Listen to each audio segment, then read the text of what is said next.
오늘 함께 나눌 하나님 말씀은 빌립보서 1장 3절부터 11절까지입니다.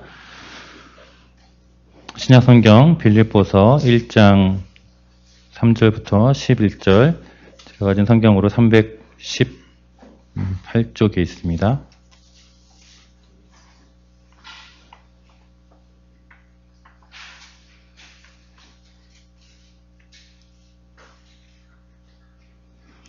우리 1장 3절부터 11절까지 말씀 한 목소리로 함께 봉독하겠습니다. 내가 너희를 생각할 때마다 나의 하나님께 감사하며 간구할 때마다 너희 무리를 위하여 기쁨으로 항상 간구함은 너희가 첫날부터 이제까지 복음을 위한 일에 참여하고 있기 때문이라. 너희 안에서 착한 일을 시작하신 이가 그리스도 예수의 날까지 이르실 줄을 우리는 확신하노라. 내가 너희 무리를 위하여 이와 같이 생각하는 것이 마땅하니 이는 너희가 내 마음에 있음이며 나의 매임과 복음을 변명함과 확정함에 너희가 다 나와 함께 은혜에 참여한 자가 됨이라.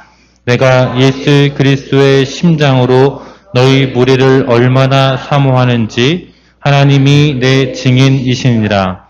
내가 기도하노라. 너희 사랑을 지식과 모든 총명으로 점점 더 풍성하게 하사 너희로 지극히 선한 것을 분별하며 또 진실하여 허물없이 그리스도의 날까지 이르고 예수 그리스도로 말미암아 의의 열매가 가득하여 하나님의 영광과 찬송이 되기를 원하노라.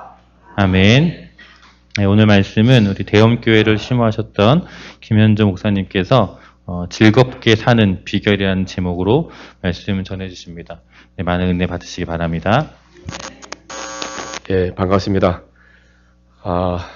안순신 사모님 생존하셨을 때 가끔 가족 모임이 있어서 이곳에 오곤 했었는데 오랜만에 왔습니다. 또 처음 입당 예배 드렸을 때에도 제가 왔었던 기억이 있고, 작년 11월 말까지 제가 목회를 하고 은퇴를 했습니다. 저희 교단에 본래 은퇴 나이가 70세인데 한 2년 빨리 은퇴를 했어요. 그 당시에 좀 몸이 많이 안 좋아져서 이런 상태로 목회를 계속하는 것은 교회의 짐이 되겠구나. 그래서 제가 결단을 하고 은퇴를 했습니다. 그 후에 역시 쉬니까 몸이 많이 좋아지고 있어요. 제가 몸무게가 한 75kg 나갔었는데 한 61kg까지 빠졌습니다. 그러다가 요즘 조금 회복이 되어서 한 63kg 정도 나갑니다. 뭐 그렇다고 특별히 중한 병이 있었던 건 아닌데도 이상하게 계속 살이 빠지고 아프고 지치고 그렇게 지내다가 이제 은퇴 후에 벌써 설교를 안 한 지 한 7개월 되었어요. 그리고 은퇴 후 처음으로 교회에 와서 설교를 하게 되어서 뭔가 좀 어색합니다. 사람은 이 습관의 동물인 것 같아요. 처음 한 2달은 아무것도 안 하니까 아주 이상하더라고요. 매일 인도하던 새벽 기도회도 안 하고, 뭐 수요 예배, 주일 예배, 그 외에 뭐 여러 가지 많은 목회 일들이 있지 않습니까? 그런데 어느 날 갑자기 다 내려놓고 아무것도 안 하니까 뭔가 사람이 이상해지더라고요. 이래서 우울증도 생기는가 보다 이런 생각이 들었는데, 그러나 이제 빨리 이제 제가 적응을 하고 이제는 아주 마음 편하게 지내고 있습니다. 또 이렇게 한 6개월 이상 설교를 안 하고 목회를 안 하고 그렇게 지내다가 오늘 이 자리에 오니까 본래 제가 있어야 될 자리가 여긴가 보다 하는 그런 마음도 들고, 왜냐하면 제가 42년을 목회하고 은퇴를 했습니다. 참 오랜 세월 교회와 함께 지냈죠. 자, 그런데 이렇게 오늘 여러분들과 함께 말씀을 나누게 되었고, 한 5주 동안 특별히 빌립보서의 말씀을 통해서 은혜를 나누기를 원합니다. 자, 오늘 본문을 보면 즐겁게 사는 비결이 있습니다. 여러분은 요즘 즐겁게 살고 있습니까? 어떻게 해야 즐겁게 삽니까? 아니면 요즘 너무 사는 게 힘듭니까? 괴롭습니까? 즐겁게 살지 못하고 있다고 한다면 가장 큰 이유가 무엇일까요? 여러 가지 환경의 요인이 있겠지만 제가 지금까지 살면서 또 목회하면서 얻은 결론은 관계가 나빠지면 누구와 평소에 가까이 지내는 분들과 관계가 힘들어지면 정말 힘들더라고요. 관계가 중요한 것 같아요. 관계가. 어느 날 율법교사가 예수님께 가장 중요한 계명이 무엇입니까? 가장 큰 계명이 무엇입니까? 라고 질문하셨을 때 예수님의 대답이 무엇이었죠? 내 마음과 뜻과 정성과 힘과 목숨을 다하여 주 너희 하나님을 사랑하고 둘째도 그와 같으니 내 이웃을 내 몸과 같이 사랑하라 그랬습니다. 이 말씀 속에 관계라는 단어가 나오는 거예요. 하나님과의 관계, 이웃과의 관계가 사랑의 관계가 되는 것이 가장 중요한 계명이다. 신앙생활은 관계를 잘하는 겁니다. 하나님과의 관계를 잘하고 이웃과의 관계를 잘하고 그렇죠? 그러면 행복해요. 다른 거 없어요. 가난하게 살아도 그래요. 크게 성공하지 못했어도 그래요. 관계가 중요한 거예요. 관계가.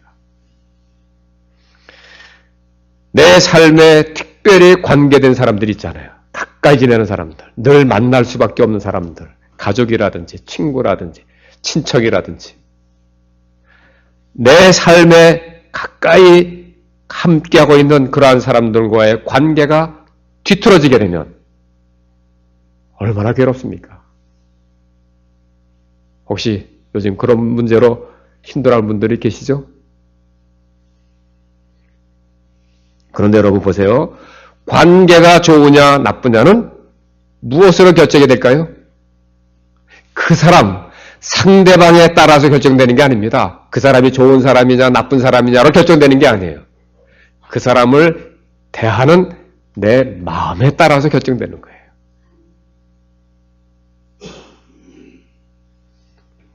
즐겁게 사는 비결은 평소에 내 주변에 있는 사람들을 대하는 나의 마음에 달려 있어요. 그렇죠? 자, 오늘 본문은 빌립보 성도들을 대하는 바울의 마음을 엿볼 수가 있습니다. 바울은 빌립보 교회 성도들을 어떤 마음으로 대했을까 하는 거예요. 자, 3절, 4절을 보시면 내가 너희를 생각할 때마다 나의 하나님께 감사하며 간구할 때마다 너희 무리를 위하여 기쁨으로 항상 간구함은 그랬어요. 자, 바울은 언제 빌립보에 가서 복음을 전하고 교회를 세웠습니까? 사도행전을 보면 두 번째 선교여행 때, 2차 선교여행 때 빌립보에 갔습니다. 그때로부터 적어도 한 10여 년 세월이 흘렀어요. 많은 세월이 지났죠. 그러니까 빌립보를 떠난 겁니다. 벌써 오래전에. 그리고 지금 바울은 어디에서 이 편지를 썼습니까? 로마의 감옥에서. 자, 이렇게 많은 세월이 흘렀고 그리고 지금은 감옥에 있으면서도 바울은 빌립보에서 만났던 성도들을 생각할 때마다 하나님께 어떻게 했어요? 감사하였고 또 그들을 위하여 어떤 마음으로 기도했다고요? 기쁜 마음으로 간구하였다 그랬어요. 그것도 항상 기쁜 마음으로 항상 간구하였고 또 7절에 보면 이런 말씀이 나와요. 내가 너희 무리를 위하여 이와 같이 생각하는 것이 마땅하니 이는 너희가 내 마음에 있음이요. 빌립보 교회 성도들이 지금 어디에 있다고요? 바울의 마음에 있대요. 누군가가 지금도 내 마음에 있다는 것은 그 사람에 대해서 어떤 마음을 갖고 있는 겁니까? 좋은 마음을 갖고 있는 거예요. 비록 그 사람이 과거에 나를 힘들게 했을지라도, 그야말로 미운 짓만 했다 할지라도, 그런데 아니야, 나는 너희들을 정말 내 마음에 품고 있어.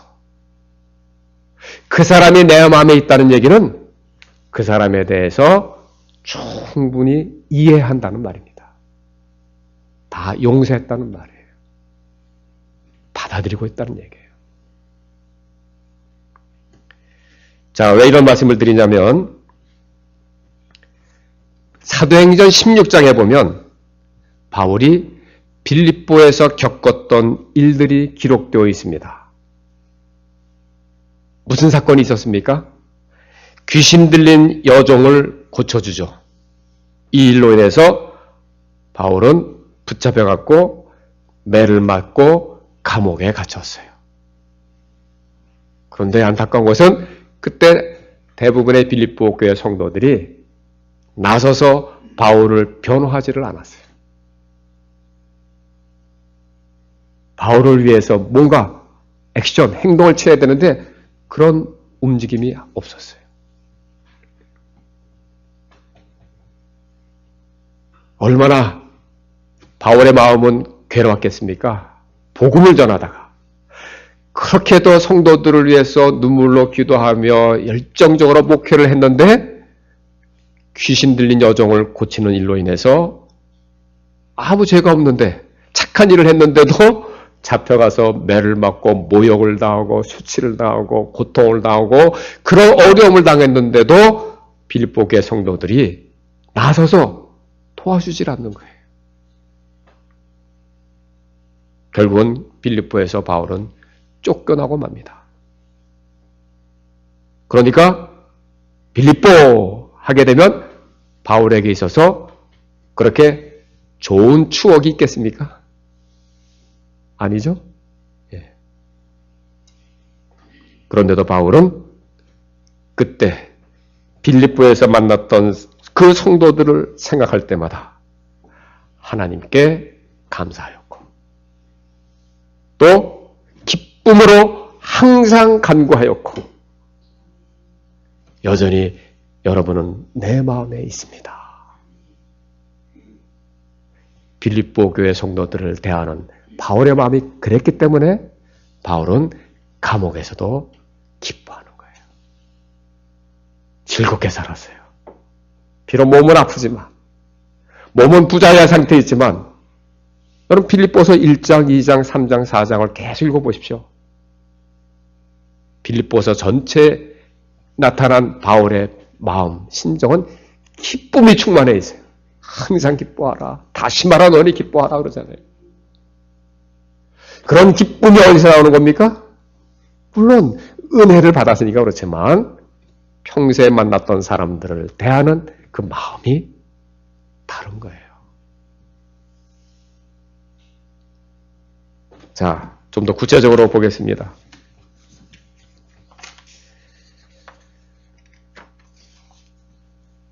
우리가 이렇게 정말 그 사람이 나에게 어떻게 대하든지 간에 그 사람이 나를 어떻게 힘들게 하였든지 간에 나는 항상 그 사람을 생각할 때마다 감사할 수 있고 그 사람을 위해서 기쁨으로 기도할 수 있고 여전히 내 마음에 정말 진정으로 내 마음에 품을 수 있는 그래야 즐겁게 산다고 그러는데 그렇게 하려면 어떻게 해야 되느냐? 자, 5절을 보세요. 5절. 다 같이 읽겠습니다. 너희가 첫날부터 이제까지 복음을 위한 일에 참여하고 있기 때문이라 그랬어요. 이게 첫 번째 예외. 바울은 지금 빌립보 교회를 생각할 때 힘들었던 것, 괴로웠던 것, 아팠던 것, 억울하게 감옥살이 했던 것 그런 것을 생각하는 것이 아니라 또 그렇게 감옥에 갇혀서 어렵게 힘들게 지내고 있을 때 아무것도 도와주지 않았다는 섭섭함보다는 그런 시련, 핍박, 박해 속에서도 처음부터 끝까지 복음을 위해서 함께 하고 있었던 사람들을 기억하고 있는 거예요. 오늘 말씀이 그런 거 아닙니까? 첫날부터 이제까지 복음을 위한 일에 참여하고 있기 때문이다. 다른 섭섭함은 기억하지 않고, 다른 뭐 힘들었고 괴로웠던 걸 기억하지 않고 복음을 위해서 함께 했구나. 쉽게 말하면 좋은 일만 기억하고 있다는 얘기입니다.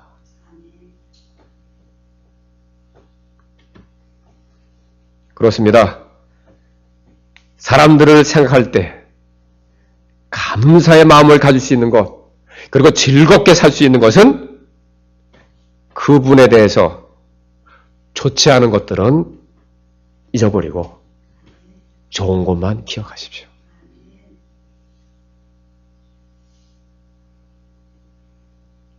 약점이나 허물보다는 그래도 그분이 잘하는 것, 거기에 초점을 맞추고 그 사람을 마음에 품기를 바랍니다.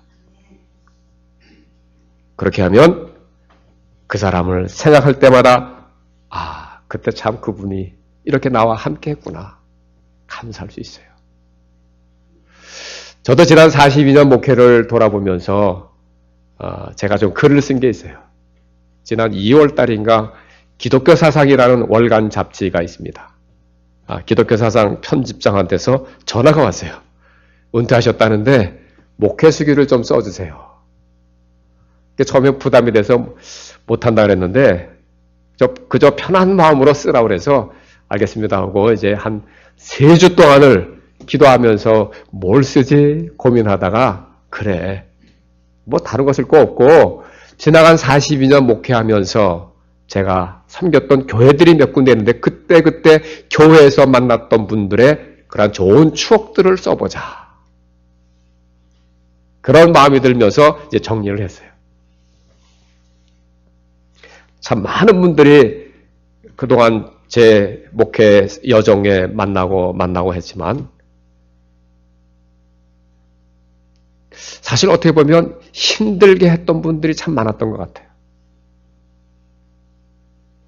그런데도 저는 지나온 목회 속에 제가 섬겼던 교회들 다 지금도 그립고 가보고 싶고 그래요.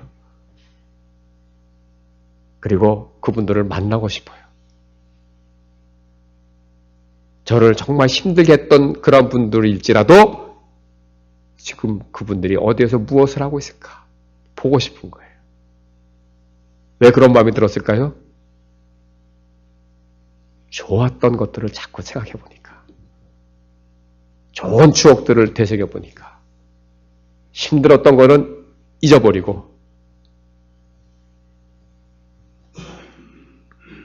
여러분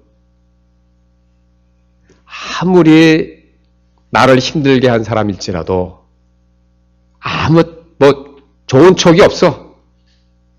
뭐가 좋은 게 있어? 아니에요.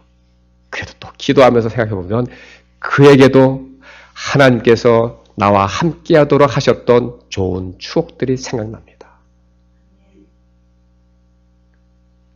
저는 목회를 하면서 특별히 이제 나이가 들어가면서 마지막에 깨달은 것이 사실은 저를 힘들게 했던 분들이 저를 좋은 목사로 만들어 주신 것 같아요.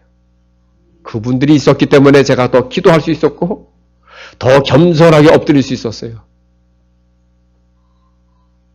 그저 좋은 말만 해주는 사람들만 있다고 한다면 목사가 타락합니다.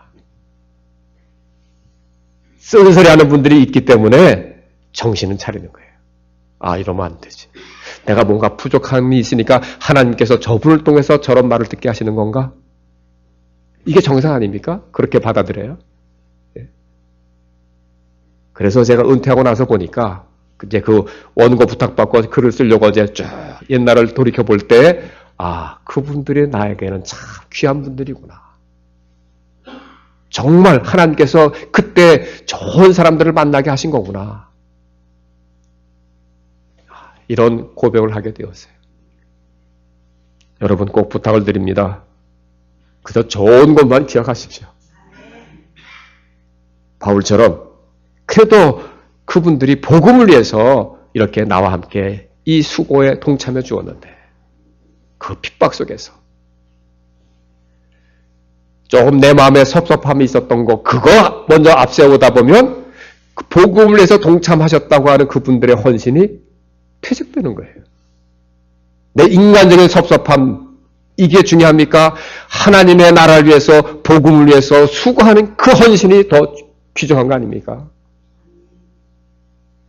여러분 정말 어디에 초점을 맞추어서 사람을 대해야 됩니까? 그래도 주님의 일을 위해서 교회를 위해서 함께 이렇게 수고했던 분들인데 이것을 꼭 기억하시길 바랍니다. 두 번째로 6절에 보면 6절을 다 같이 읽겠습니다. 너희 안에서 착한 일을 시작하신 이가 그리스도 예수의 날까지 이루실 줄을 우리는 확신하노라 그랬어요. 이게 여러 가지 의미가 있을 수 있어요. 착한 일을 시작하셨다는데 착한 일을 시작하셨다는 게 뭘까? 여러 가지 사역들 그렇게 생각할 거예요. 어떤 구체적인 사업. 그런데요, 그런 의미도 있겠지만 저는 아까 처음에 관계가 중요하다 그랬어요. 많은 일을 했다 할지라도 많은 사역을 이루었다 할지라도 관계가 나빠졌다고 한다면 그렇게 한 일들이 무슨 의미가 있습니까?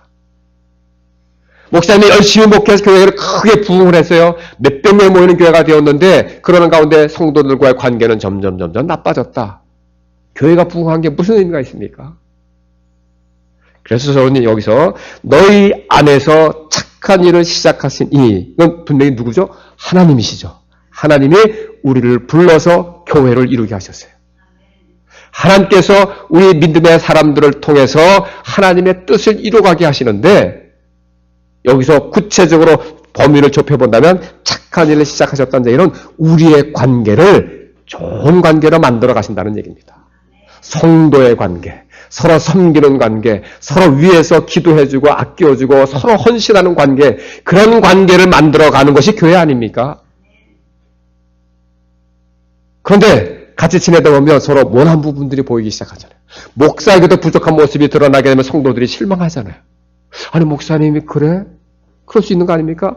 그래서 조금 시간이 지나다 보면 서로 간에 뭔가 틈이 보이기 시작하면 뭔가 기대했던 것에 미치지 못하는 그런 모습들이 보이면 이제 금이 가기 시작하고 삐꺼덕 소리가 나고 관계가 점점 깨지면서 교회가 힘들어지는 거 아닙니까?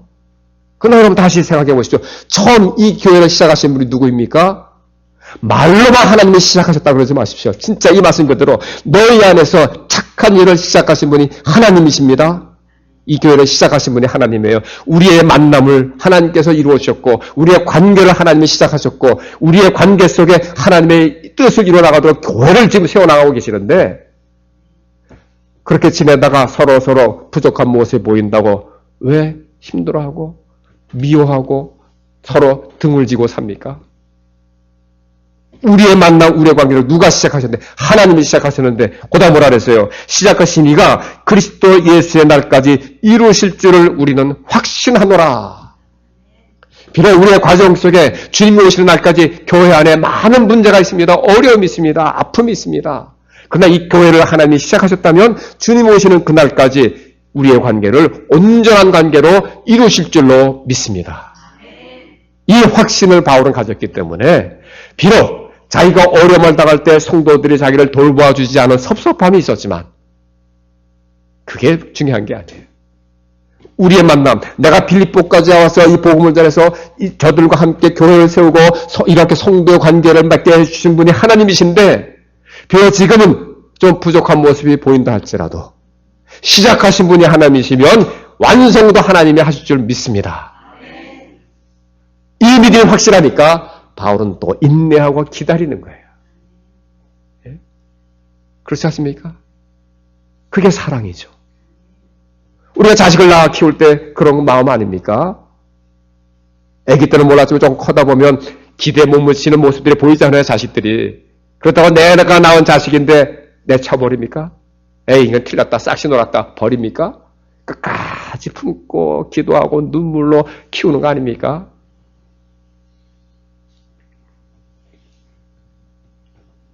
여러분, 우리가 사는 세상에서 왜 힘들어집니까?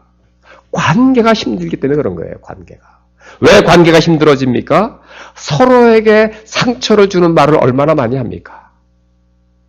또 인간은 타고난 본성, 죄악의 본성이 뭐예요? 욕심 아닙니까? 욕심 때문에 더 가지려고 하는 마음이 누구에게나 있는 거예요. 그렇잖아요. 대개 부모님이 돌아가시면 자식들이 장례를 치우면서도 왜 싸웁니까? 누가 더 상속을 많이 할까? 형제끼리도 더 가지려는 욕심 때문에 얼마나 참 추태를 보입니까? 장례식을 하면서도 말이에요. 아직도 다듬어지지 않은 인격 때문에, 성품 때문에 다른 사람을 아프게 하는 일들이 우리 교회 안에서도 얼마나 많습니까? 목사님 저도 마찬가지였어요. 내가 손해보지 않고 더 챙기려고 하는 욕심 때문에 상대방에게 피해를 주는 일들이 우리 교회 안에서도 일어나는 거 아닙니까? 뭐 세상에서는 뭐 말할 것도 없고요. 그래서 서로 불편한 관계가 되면 얼마나 괴롭습니까? 친형제도 보기 싫고 말이에요. 심지어 부부도 이제는 점점 보기 싫어지고 말이에요. 그런데요, 다시 본문에 돌아가서 우리 안에서 착한 일을 시작하신 이가 하나님이시면 우리 부부의 만남도 하나님이 만나게 하셨고 가정을 이루어 주셨는데 부모님의 한 몸에서 형제들이 여럿이 나와서 우리 가족이라는 관계를 시작하신 분이 하나님이신데 그렇잖아요. 하나님이 우리 가족을 이루어 주셨다고 한다면 우리의 형제들을 주셨다고 한다면 지금은 형제끼리도 서로 뭔가 모난 부분이 있고 서로 싸우고 다투는 관계이지만 언젠가 주님이 오시는 날 온전한 관계를 이루어 주실 거야. 그 날을 우리가 소망하면서 참고 인내하고 기다려주는 것이 이게 믿음 아니겠습니까? 그런 마음으로 서로 대하자는 겁니다. 아직 완전하지 않아요. 부족해요. 그러나 무엇을 우리는 믿고 기다리는 거예요? 주님 다시 오시는 날 온전해질 것을 믿고 기다리는 거예요. 그 하나님의 때를 기다리는 것이 진짜 믿음의 힘입니다. 여러분 꼭 부탁을 드립니다. 때가 되면 하나님께서 이루신다. 이 믿음 가지고 인내하십시오. 기다려주세요. 여전히 그분을 마음에 품고 기도해주세요. 기쁜 마음으로. 그게 즐겁게 사는 비결이더라고요. 그러니까 분명히 즐겁게 사는 비결은 사람을 대하는 내 마음에 달려있어요. 근데 그런 마음이 어디서 나오는 겁니까? 이게 다 은혜 받아야 생기는 거예요. 그 은혜의 내용은 뭐예요? 나 같은 죄인 살리신 주 은혜에 놀라워. 아버지의 무한한 사랑 앞에 사로잡히게 되면 그렇게 되는 거예요. 바울을 보세요, 바울. 그렇게도 예수 믿는 사람들을 핍박하고 핍박했던 사람이 부활의 짐을 만나서 완전히 꼬꾸라졌잖아요. 그리스도의 사랑에 사로잡혔잖아요. 그때부터 바울의 마음이 달라지는 거예요. 그래서 세 번째 8절을 보세요. 8절 다 같이 읽겠습니다. 내가 예수 그리스도의 심장으로 너희 무리를 얼마나 사모하는지 하나님이 내 증인이시니라 그랬어요. 바울의 마음에는 섭섭한 마음이 있는 게 아니라 무슨 마음이 있어요? 그리스도의 심장을 품고 있어요. 그리스도의 심장. 여기서 말하는 그리스도의 심장, 그 심장의 내용이 뭘까요? 그리스도의 심장으로 너희 무리를 얼마나 사모하는지 그랬는데 그리스도의 심장으로가 뭘까요? 이게 아버지 하나님의 마음을 말합니다. 그러면 아버지 하나님의 마음이 무엇입니까? 디모데전서 2장 4절에 보면 하나님은 모든 사람이 구원을 받으며 진리를 아는 데 이르기를 원하시느니라 그랬어요.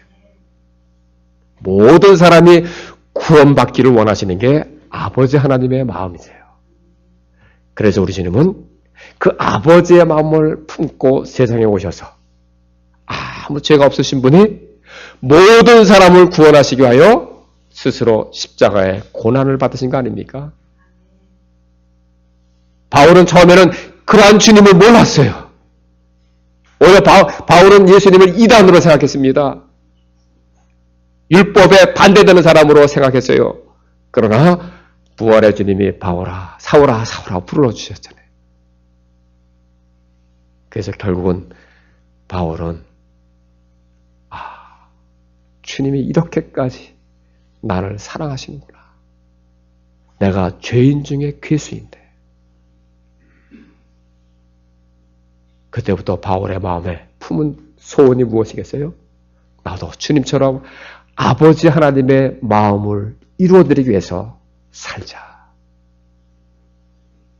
그게 바로 헌신하는 겁니다. 내 몸을 드리는 거예요. 로마서 12장 1절에 뭐라 그랬습니까? 그러므로 너희가 하나님의 자비하심으로 구원을 받았다고 한다면, 하나님의 은혜로 구원을 받았다면 너희 몸을 하나님이 기뻐하실 거룩한 산 제물로 드리라. 헌신하라는 거예요. 헌신은 누가 합니까? 하나님의 이 놀라운 사랑을 체험한 사람들. 목사만 헌신하는 게 아닙니다. 하나님의 사랑을 체험한 사람은 누구나 다 헌신하는 거예요. 이게 신앙생활이에요. 누가 헌신합니까? 그리스도의 심장을 품은 사람. 그리스도의 심장이 뭐라고요? 모든 사람이 구원받기를 원하는 아버지의 마음. 그래서 예수를 믿으면, 은혜 받으면 그때부터 내 삶의 목적이 바뀌는 거예요. 예수 믿기 이전에는 내가 원하는 것을 이루기 위해서 살았어요. 세상의 모든 종교는 자기 소원 성취를 위해서 믿는 겁니다. 우리 기독교는 내가 원하는 것을 이루기 위해서 믿는 게 아닙니다. 그런 마음으로 이 자리에 계시면 여러분은 잘못 오셨어요. 용한 점쟁이 찾아가는 게 나아요. 무당불러다 굿하는 게 나아요. 우리는 왜 예수를 믿습니까? 나를 구원해 주신 아버지의 마음을 알았기 때문에. 이제부터 사는 것은 내가 아니고 내 안에 계신 그리스도이십니다. 나도 주님의 마음을 품고 그리스도의 심장으로 모든 사람을 구원받도록 하는 일에 헌신하면서 살겠습니다. 이게 신앙생활이에요.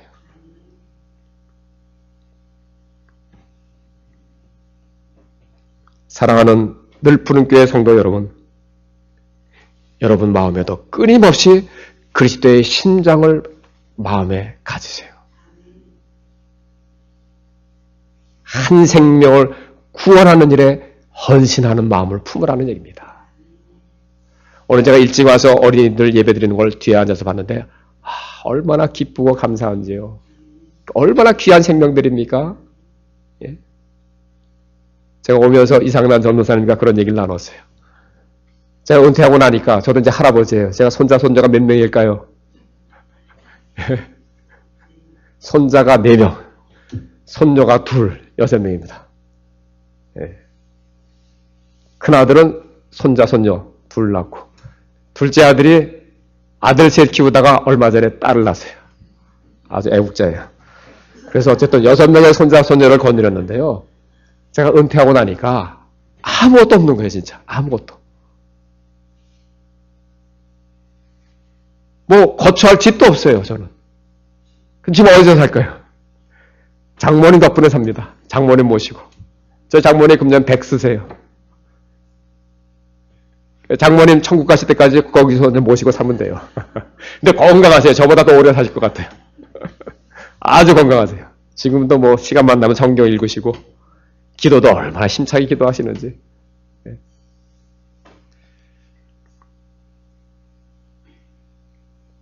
뭐 세상적으로 성취한 게 아무것도 없어요.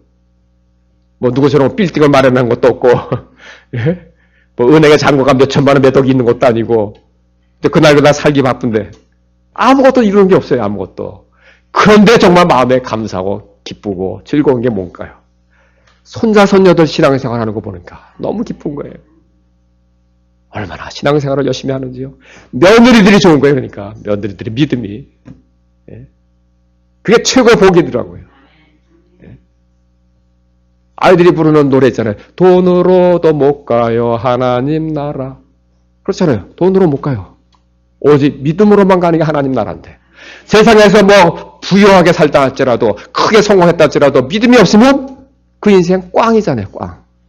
왜 꽝이에요? 천국 못 가니까. 안 그렇습니까? 우리의 이런 자신감, 이런 어떤 당당함을 가지고 살아야죠. 영원하신 하나님 앞에서 우리는 구원받은 하나님의 자녀들입니다. 영원한 삶이라고 하는 것과 이 땅에서의 100년이라는 시간 비교가 됩니까? 요 짧은 100년이라는 세월 속에 뭐 누구보다 얼마큼 살았다, 뭐 얼마나 큰 집을 가지고 살았다, 얼마나 성공했다, 그게 영원하신 하나님 앞에서 무슨 의미가 있습니까? 아무 의미가 없는 거예요. 시편 90편에 있는 것처럼, 예? 우리의 인생이라는 거 강하게 살아서 70년, 80년 살아서도 영원하신 하나님 앞에서 지나간 한순간 한 경점에 지나지 않는데, 예? 여러분, 삶의 목적을 어디에 두셔야 됩니까? 영혼 구원하는 일에. 왜요? 그게 아버지의 마음이니까. 늘 푸른 교회가 그래서 정말 귀한 겁니다. 이 지역에서 어린 생명들을 키우고 있잖아요. 그리고 이 지역에는 아직도 하나님을 알지 못하는 사람들이 얼마나 많습니까? 육신적으로 몸이 약해져서 와서 또 지내신 분들이 또 얼마나 많습니까? 그분들이 살아있는 동안엔 복음을 접할 수 있도록, 생명의 복음을 듣고 구원받을 수 있도록 이 사명을 감당하는 게 늘 푸른 교회라고 믿습니다. 그러려면 여러분들이 즐겁게 살아야 돼요. 여러분들이 정말 행복하게 사는 모습을 주변의 사람들에게 보여줘야 되는 거예요. 야, 늘 푸른 교회 성도들 어쩌면 저렇게 즐겁게 살지, 저렇게 행복할까? 그 조건이 뭐라고요? 돈이 아닙니다. 물질이 아니에요. 사람을 대하는 내 마음. 그 마음이 되려면 어떻게 된다고요? 그리스도의 심장을 품자. 그래서 여러분, 정말 진심으로 아무 자격도 없는 나 같은 죄인을 하나님께서 어찌하여 사랑하여 자녀 삼아주시고 오늘도 이와 같이 믿음의 자리에 하나님의 축복을 받는 자리에 앉게 하셨을까? 끊임없이 그 은혜에 감격 감사하면서 내가 지금 누구에게 이 생명의 복음을 전할 수 있을까? 그것을 위해서 기도하십시오. 진심으로 부탁을 드립니다. 아버지 하나님의 소원을 이루어드리는 것을 여러분의 인생의 목적으로 삼으시기 바랍니다. 그래야 노년에 행복해요. 자, 말씀을 맺겠습니다. 구원받은 성도는 즐겁게 살라고 구원받은 거예요. 요한복음 15장에 유명한 포도나무와 가지의 비유 나오잖아요. 예? 나는 포도나무야 너희는 가지다. 이 말씀을 쭉 하시면서 그 구절의 그 문맥에서 마지막 결론은 내가 이렇게 너희들에게 말하는 것은 내 기쁨이 너희에게 충만하게 하기 위해서다 그랬어요. 예? 자, 요한일서 1장을 다 찾으세요. 요한일서 1장.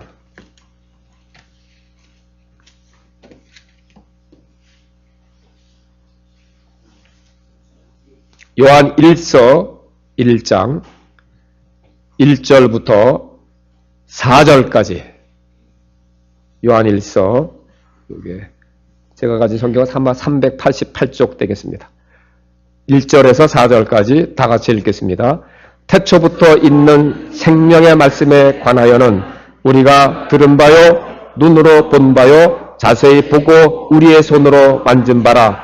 이 생명이 나타내신 바 된지라. 이 영원한 생명을 우리가 보았고 증언하여 너희에게 전하노니 이는 아버지와 함께 계시다가 우리에게 나타내신 바 된 이시니라. 우리가 보고 들은 바를 너희에게도 전함은 너희로 우리와 사귐이 있게 하려 함이니 우리의 사귐은 아버지와 그의 아들 예수 그리스도와 더불어 누리니라. 우리가 이것을 쓰면 우리의 기쁨이 충만하게 하려 함이라 그랬어요. 여러분, 즐겁게 산다고 하는 것은 평소에 나와 관계된 사람들, 그들과 진정한 사귐을 하면서 사는 겁니다. 자, 우리는 믿음으로 하나님께 부름받은 구원받은 성도라는 관계로 이 자리에 있습니다. 그런데 우리를 왜 구원했습니까? 지금 이 사도 요한은 왜 이 생명의 복음을 전한다고 했습니까? 우리가 보고 들은 바를 너희에게도 전한다. 왜? 너희로 우리와 사귐이 있게 하기 위해서다 그랬어요. 저는 평생에 목회하면서 사귐이 있는 공동체, 이 공동체가 교회라고 하는 것을 강조하면서 목회를 했어요. 늘 푸른 교회가 진정한 사귐이 이루어지는 교회가 되기를 바랍니다. 그 사귐의 핵심은 생명의 복음이에요. 이 생명의 복음을 전해받은 사람들은 이제 그리스도께서 아버지 하나님과 함께 한 것처럼 우리도 그리스도의 은혜 가운데서 함께 지내는 거예요. 사귐의 진정한 의미는 동참한다는 뜻이 있어요. 동참한다. 같이 참여하는 게 진정한 사귐이에요. 무슨 일이든지 그리스도의 소원을 이루어드릴 수 있다면, 아버지의 소원을 이루어드릴 수 있다면 함께 동참하는 거예요. 오늘 본문에서 그랬잖아요. 처음부터 끝까지 복음을 전한 일에 너희들이 참여하였기 때문이다. 이게 사귐이에요. 이게. 늘 푸른 교회, 이런 면에서 참 좋은 조건입니다. 예? 사실 이 도시 속에서는 이런 교회 분위기를 어디서 찾아봅니까? 이 자연 속에서. 예? 벌써 저는 오래간만에 이렇게 왔는데도 마음이 편안해지더라고요. 따뜻해지고 이 주변 분위기만 봐도. 예? 저절로 사귐이 될 것 같아요. 또 전도사님 얘기 들으니까 벌써 여러분들 식사하신다면요. 예. 사실 식사하는 게 다 허락이 됐는데 법적으로도 대부분의 교회는 아직도 식사 못합니다. 교인들이 뭔가 불안한 거예요. 아, 식당 가서 밥을 먹으면서 교회에서는 밥을 못 먹겠대요. 참 이상하게 세뇌가 됐어요, 이게 지금. 그렇잖아요? 아, 식당 가면 마스크 벗고 다 밥 먹잖아요. 근데 왜 교회에서는 못 먹습니까?